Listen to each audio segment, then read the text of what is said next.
సత్య లే లే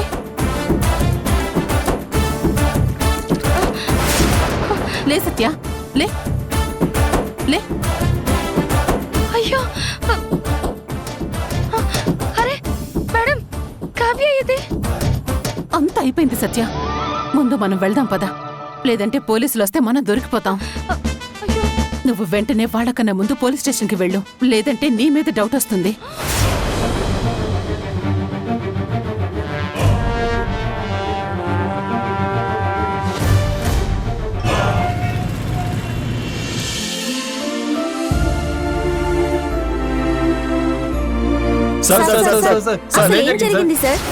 అసలు ఏం జరిగింది సార్? దీని వెనక ఎవరు కుట్రుంది అనుకుంటున్నారు? ఇప్పుడు లీగల్ గా మీరు ఎలా ప్రొసీడ్ అవుతున్నారు? అందరికీ సమాధానం చెప్తాం, కానీ ఒక్కొక్కరు అడగండి. అయినా మీ అందరి క్వశ్చన్ ఒకటే, అసలు ఈ కేసులో ఏం జరిగింది అని. అవును మేడం, అసలు ఏం జరిగింది చెప్తాను. వాసుదేవ్ సార్ దేవకి మేడం అంటే గిట్టని వాళ్ళు ఎవరో ఒక అమ్మాయిని అడ్డం పెట్టుకుని వాళ్ళు చేయని నేరాన్ని చేసినట్టుగా ప్లాన్ చేశారు. అది కుట్ర అని తెలుసుకున్నాము. ఎవరైతే కేసు పెట్టారో ఆ అమ్మాయి ఏం జరిగిందో చెప్తుంది. ఎవరు మేడం ఆ అమ్మాయి? కావ్య, ఏం జరిగిందో అందరికీ అర్థమయ్యేలా చెప్పు. నా అసలు పేరు రమ్య. నేను కావ్యగా పేరు మార్చుకుని కావాలనే ప్రాబ్లంలో ఉన్నట్టు నటించి రాధా మనోహర్ గారి ద్వారా సార్ వాళ్ళ ఇంట్లోకి వెళ్ళాను. వాళ్లతో మంచిగా ఉంటూ సార్కి మేడంకి తెలియకుండా వాళ్ళ ఫోన్ల ద్వారా మెయిల్స్ కాల్స్ చేశాను. మనోహర్ సార్ కూడా నన్ను బాగా చూసుకునేవారు. కానీ సార్ పర్సనల్ అకౌంట్ నెంబర్ తీసుకుని వాళ్ళకి పంపించాను. ఇదంతా సార్ వాళ్ళకి మేడం వాళ్ళకి తెలియకుండా నేనే చేశాను. ఇందులో వీళ్ళ తప్పేమీ లేదు. ఈ నేరం ఎందుకు చేసావు? నాకు మా అమ్మ తప్ప ఎవ్వరూ లేరు. తనకి ఆరోగ్యం బాగోలేదు, ఆపరేషన్ చేస్తే గానీ బ్రతకదు. అంత డబ్బు నా దగ్గర లేకపోవడం వల్ల మా అమ్మని బ్రతికించుకోవడానికి డబ్బు కాసుపడి ఇదంతా చేశాను.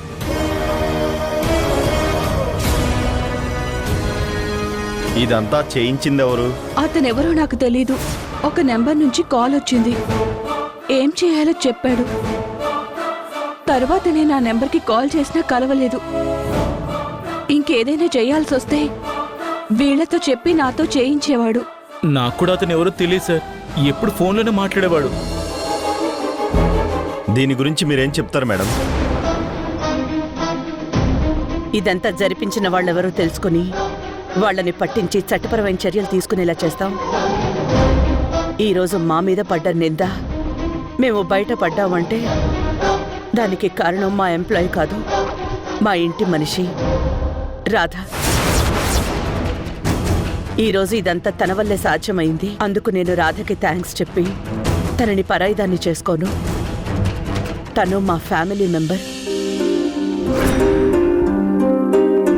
ఈ రాధ గనక ధైర్యంగా సాహసం చేసి వీళ్ళని పట్టుకోకపోయి ఉంటే నా మీద పడ్డ నిందని ప్రపంచమంతా నిజమనుకునేది. చెయ్యని తప్పుకి నిందని భరించడం అంటే చనిపోవడంతో సమానం. నన్ను ఈరోజు బతికేలా చేసింది రాధ. మమ్మల్ని అందరినీ తప్పుగా అర్థం చేసుకున్నా, మా మీద నిందలు వేసి అరెస్ట్ చేసినా, మమ్మల్ని అనరాని మాటలు అన్నా సరే, మా మీద నమ్మకంతో రాధ తన తెలివితేటలను ఉపయోగించి మమ్మల్ని బయటికి తీసుకొచ్చింది. చట్టాన్ని న్యాయాన్ని కాపాడాల్సిన వ్యక్తులు కనిపించిన ఆధారాలని నిజమనుకొని తమ అధికారాల్ని అడ్డం పెట్టుకొని అసహ్యంగా ప్రవర్తించారు. కానీ రాధ వాళ్ళు చేయాల్సిన పని తను చేసి ఈరోజు ఇక్కడ కొందరు ఆఫీసర్ల కళ్ళు తెరిపించింది. అందుకే ఈరోజు నేను రాధను అభినందిస్తున్నాను. ఎస్ఐ గారు, ఇకనైనా మీ అధికారాన్ని ఉపయోగించి నిజాలు తెలుసుకొని నడుచుకోండి. పోలీసు వారందరికీ థ్యాంక్ యూ. ఇది జరిగింది. జరిగిన నిజాన్ని అందరికీ అర్థమయ్యేలా నిర్భయంగా తెలియజేయండి. అందరికీ థ్యాంక్ యూ.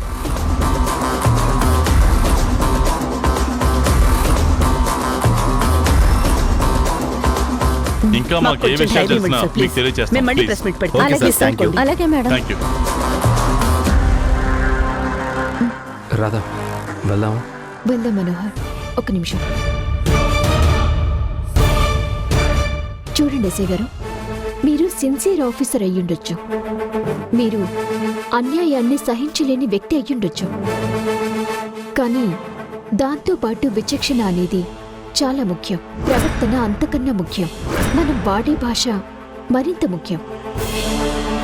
ఈ మూడు సరిగ్గా లేకపోతే మీరు ఎంత సిన్సియర్ అయినా వేస్ట్.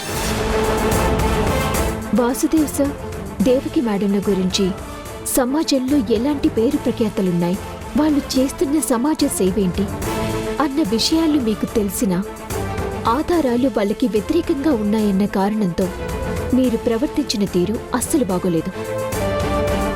నిన్న మీరు నమ్మిన ఆధారాలు ఈరోజు ఎందుకు పనికి రాకుండా పోయాయి. అందుకే కొన్నిసార్లు కంటికి కనిపిస్తున్న నిజాల కంటే కనిపించని సత్యాన్ని గుర్తించాలి.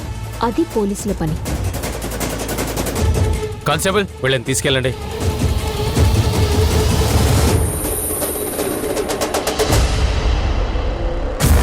Sorry madam. Sorry sir. Sorry Manohar గారు. ఆడపిల్లలకు అన్యాయం జరిగిందన్న ఆవేశంతో మీతో తప్పుగా ప్రవర్తించాను. నన్ను క్షమించండి. ఎస్ఐ గారు, మీరు సిన్సియర్గా ఉండండి, కానీ నేరం రుజువు కాకుండానే వాళ్ళని నేరస్తులా చూడకండి. ఎందుకంటే పట్టుబడ్డ ప్రతి ఒక్కరూ నేరస్తులు కాదు, అందులో అమాయకులు కూడా ఉంటారు. పదండి వెళ్దాం.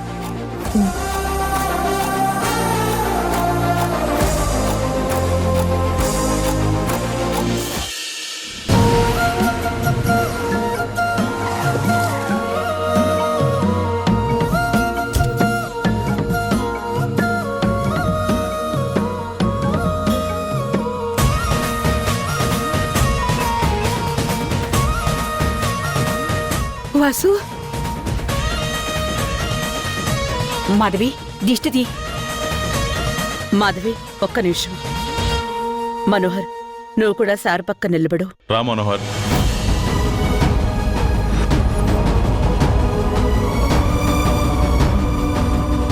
మనోహర్,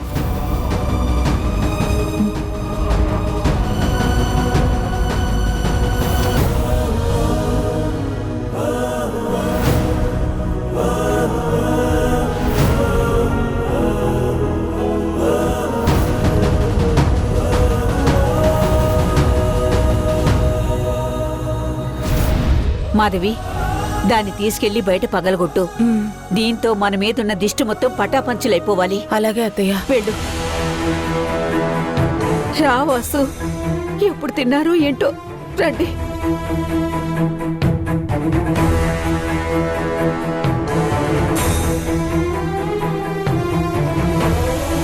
నాయనా వాసు, ఆ దేవుడి దయ వల్ల కడిగిన ముచ్చల్లా బయటకొచ్చావు. చాలా ఆనందంగా ఉంది నాన్న.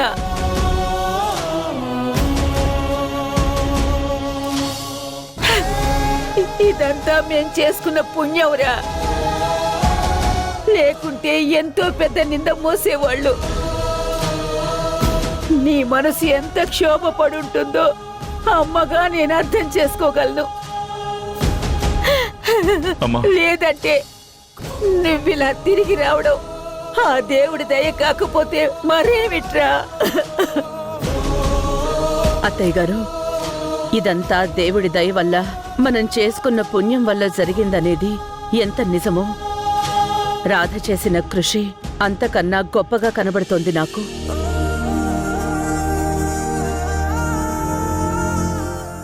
ఆ దేవుడే ఈ అమ్మాయిని పంపించినట్టు మనకెలాంటి సంబంధం లేకున్నా ఈ ఇంట్లో అడుగు పెట్టినా ఈ ఇంటి గురించి, ఈ ఇంటి మనుషుల గురించి మన సొంత మనిషిలా అర్థం చేసుకుంటూ ఏదైనా సమస్య వస్తే ఆ సమస్యకి అడ్డంగా నిలబడుతూ మనల్ని అనుక్షణం కాపాడుతోంది.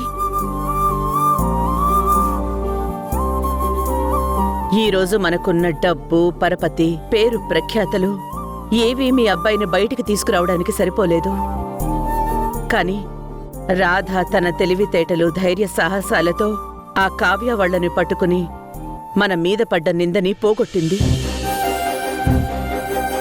అందుకే ఆ నిందని జీవితాంతం మోస్తూ అనుక్షణం నరకం అనుభవిస్తూ చెయ్యని తప్పుని ఎలా సరిదిద్దుకోవాలో తెలియక సతమతమవుతూ ఉండేవాళ్ళం. ఏం మాట్లాడాలో ఎలా కృతజ్ఞత చెప్పాలో తెలియడం లేదు రాధా.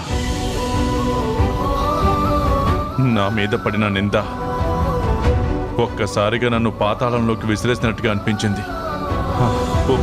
ఒక సబ్ కాన్షియస్లోకి వెళ్ళిపోయాను. అసలు ఏం జరుగుతుందో తెలియని పరిస్థితి. అంతా అయోమయం, గందరగోళం అయిపోయింది. ఒక రకంగా చెప్పాలంటే నా మనసుకి ఏం జరుగుతుందో తెలుస్తున్నా శరీరం సహకరించలేనంత మొద్దుబారిపోయింది. ఈరోజు నువ్వే గనక లేకపోయి ఉంటే నేను, నా కుటుంబం అసలు ఏమైపోయేవాళ్ళమో తలుచుకుంటుంటే మనసంతా బరువైపోతుంది రాధా. నిజంగా నిన్ను మా కుటుంబానికి ఏమీ కాకుండా చూసుకోవడానికి ఆ దేవుడే పంపించాడు. అవునండి, ఎంప్లాయీలా అడుగు పెట్టి ఈరోజు మన మనసులకి దగ్గరై మన సొంత వాళ్ళయ్యారు. కానీ ఈ సమస్య వచ్చింది కూడా ఈ రాధా మనోహర్లు తీసుకొచ్చిన ఆ కావ్య వల్లే కదా.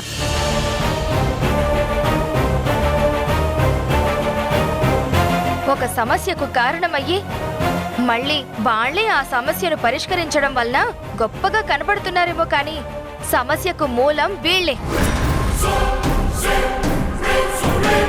అలా కాదు గాయత్రి. ఎదుటి మనిషికి సహాయం చెయ్యాలి అనుకోవడం రాధ గొప్పతనం. ఆ గొప్పతనం వల్ల కావ్య ప్రాబ్లంలో ఉంది అనుకుని సహాయం చేసింది. అంతే తప్ప ఈ విషయంలో రాధ తప్పేం లేదు. అందరూ మన మంచితనాన్ని వాడుకొని మన మీద పగ తీర్చుకోవాలనుకున్నారు తప్ప రాధకి మంచితనం మాత్రమే కాదు, అంతకు మించిన తెగువ తెలివితేటలు ఉన్నాయి. అందుకే వాళ్ళ ఆటలన్నీ కట్టించింది. మనోహర్, రాధ లాంటి భార్య దొరకడం నిజంగా నీ అదృష్టం.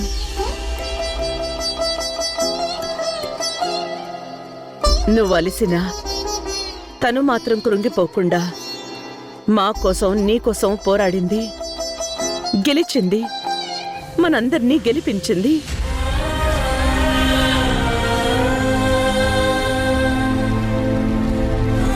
నా రాధ గురించి నాకు తెలుసు మేడం.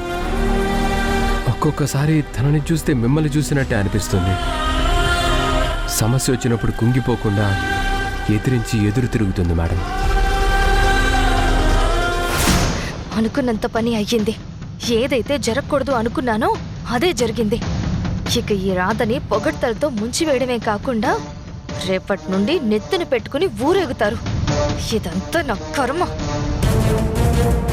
అన్ని సమస్యలకి కారణమవుతున్న ఆ రాధా మనోహర్ల సంగతి చూస్తాను. కనీసం ఈ ముసల్దాన్ని రెచ్చగొట్టైనా వీళ్ళని బయటకు గెంటేసేలా చెయ్యాలి. నానమ్మా, వాళ్ళలా ఒకరినొకరు పొగుడుకుంటూ ఉంటే చూస్తూ ఉంటావా? లేకపోతే వీళ్ళు వచ్చిన తర్వాత చేయాల్సిన పని చేస్తావా? ఏంటి గాయత్రి చెయ్యాల్సిన పని? అదే నానమ్మా, ఇంకేముంది అదే. ఓ అదా? ఏంటత్తయ్య అది? ఏం లేదు దేవకి. ఆ పోలీసులు తీసుకెళ్ళినప్పటి నుంచి మానసికంగా ఎంతో ఒత్తిడికి లోనై ఉంటారు కదా. ఎవరూ ఏమీ తెలియదు, నిద్ర కూడా పోలేదు. నాన్న వాళ్ళొచ్చి ఎంతసేపైనా ఇంకా ఇలాగే మాట్లాడతామేమిటి? ముందు ఫ్రెష్ అప్ అయి రండి, అందరం కలిసి భోంచేద్దామని చెప్తుంది.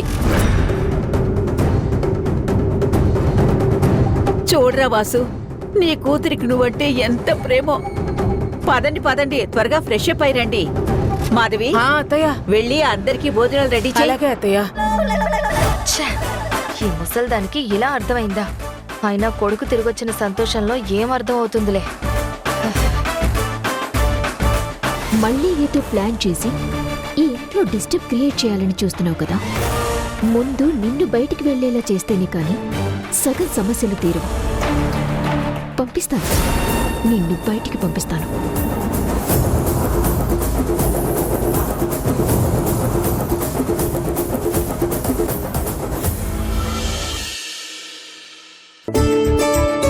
ఏం చేస్తున్నావు అక్క? బట్టలు మడత పెడుతున్నాను. బావా, నీకు విషయం తెలుసా? ఏంటి? అసలు అక్క ఈ రోజు చేసిన అడ్వెంచర్ నువ్వు చూస్తుంటే నేను అక్క ఎంత ప్రేమిస్తుందో అర్థమై ఉండేది. అక్కకి కావ్య కనిపించగానే ట్రాఫిక్ ని కూడా పట్టించుకోకుండా ఆటోను పట్టుకోవాలని పరిగెత్తింది. అప్పుడు పెద్ద యాక్సిడెంట్ అయ్యేది బావా, కొద్దిలో మిస్ అయింది. తర్వాత రౌడీలతో ఫైట్ చేసింది. సినిమా లెవెల్లో అందరినీ మట్టి కల్పించింది.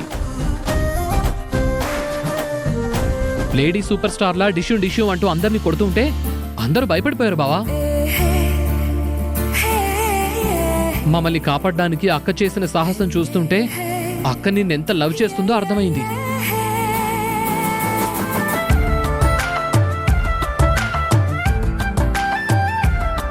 అవునా రాధా? నా కోసం ఇంత చేసావా? నన్నంత ప్రేమిస్తున్నావా నువ్వు? అంత లేదు, ఎక్కువగా ఊహించుకోకు. స్నేహధర్మంలో భాగంగా ఇదంతా చేశాను. పైగా వాసుదేవ్ సార్ కూడా పోలీస్ స్టేషన్లో ఉన్నారు కదా. అవును, నువ్వంటే అంత అభిమానం. సరే ఉండు, నీకోసం పాలు తీసుకొస్తాను.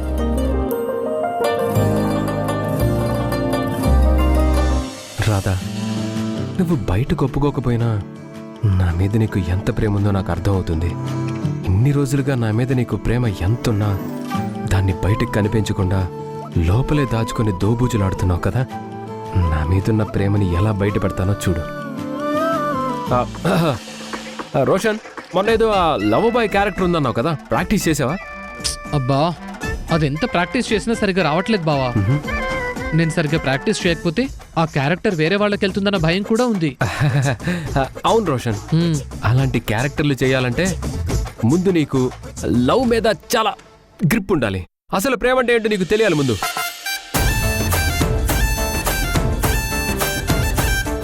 అంటే ఏంటి బావా? ఇప్పుడు నేను ఎవరినైనా లవ్ చేయాలా? అవసరం లేదు రోషన్. మనోహర్, ముందు పాలు తీసుకుంటావా? చూస్తున్నావు కదా రాదా, ఇక్కడ ఒక ఇంపార్టెంట్ మ్యాటర్ డిస్కషన్ జరుగుతుంది. ఆ పాలను కొంచెం అలా పట్టుకో. రోషన్, ఏం అవసరం లేదు. లవ్ గురించి తెలుసుకుంటే చాలు. లవ్ చేయాల్సిన అవసరమే లేదు. మరి తెలుసుకోవడం ఎలా బావా? నేను నీకు చెప్తాను కదా. ముందు మనం లవ్ చేస్తున్నాం అని తెలియడానికి 4 పాయింట్స్ ఉంటాయి. అవి చాలా ఇంపార్టెంట్ పాయింట్స్. మొదటిది, మనం ప్రేమిస్తున్న వ్యక్తి మన పక్కన లేకున్నా తను మన పక్కనే ఉన్నట్టు ప్రతి క్షణం అనిపిస్తుంది. నిజానికి తను అక్కడ ఉండదు, కానీ తను అక్కడే ఉన్నట్టు ఫీల్ అవుతాం. అర్థమవుతుందా రోషన్? అర్థమవుతుంది బావా. మరి నెక్స్ట్, మనం ప్రేమిస్తున్న వ్యక్తి మన ఎదురుగా వచ్చినప్పుడు మనకి తెలియకుండానే మన పెదవులపై చిరునవ్వు వస్తుంది. ఇంకో మ్యాజిక్ ఏంటంటే మన పెదాలతో పాటు మన కళ్ళు కూడా నవ్వుతాయి. అలా కళ్ళతో నవ్వి మొహం మొత్తం బ్రైట్గా అవుతుంది. మరి మూడోది ఏంటి బావా? ఎస్, మూడోది ఏంటంటే ఏంటి బావా, మీ ఇద్దరిది లవ్ మ్యారేజ్ కదా. 4 పాయింట్ చెప్తానని చెప్పి 3 దగ్గర ఆగిపోయావు. చెప్పు బావా, చెప్పు. మనం ప్రేమించిన వ్యక్తి ఏ తప్పు చేసినా, ఎంత ఇరిటేట్ చేసినా, మనతో గొడవ పెట్టుకున్నా, మనల్ని తిట్టినా మనకి వాళ్ళ మీద కోపం రాదు. మనకదంతా సరదాగా అనిపిస్తుంది. వాళ్ళు ఎంత ఇరిటేట్ చేసినా వాళ్ళని సమర్థించాలి అనిపిస్తుంది. మరి నాలుగోది? చెప్తున్నాను రోషన్, మనం ప్రేమించిన వ్యక్తులు ఏదైనా ప్రమాదంలో ఉన్నారని తెలుసుకోగానే కంగారు పడతారు.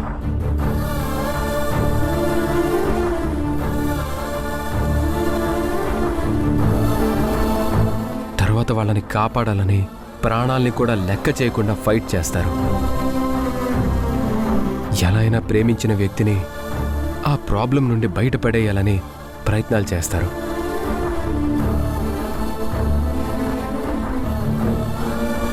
వాళ్ళ కోసం నిలబడతారు, కలబడతారు. ఎలాగైనా సరే వాళ్ళని కాపాడుకుంటారు. అలా అయితే అచ్చం నీకోసం అక్క చేసినట్టన్నమాట.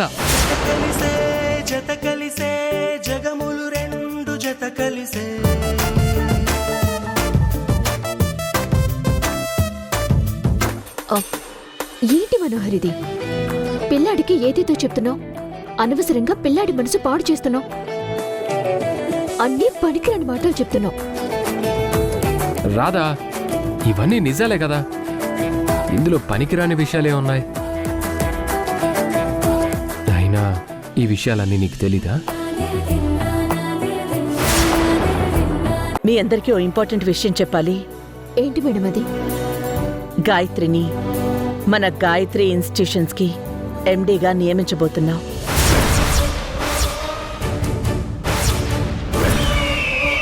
నువ్వెక్కువగా ఆలోచించుకు. ఎలాగైనా సరే నీలాంటి మోసగాళ్లకు, దుర్మార్గులకి శిక్ష పడాల్సిందే తప్ప పదవులు కట్టబెట్టకూడదు.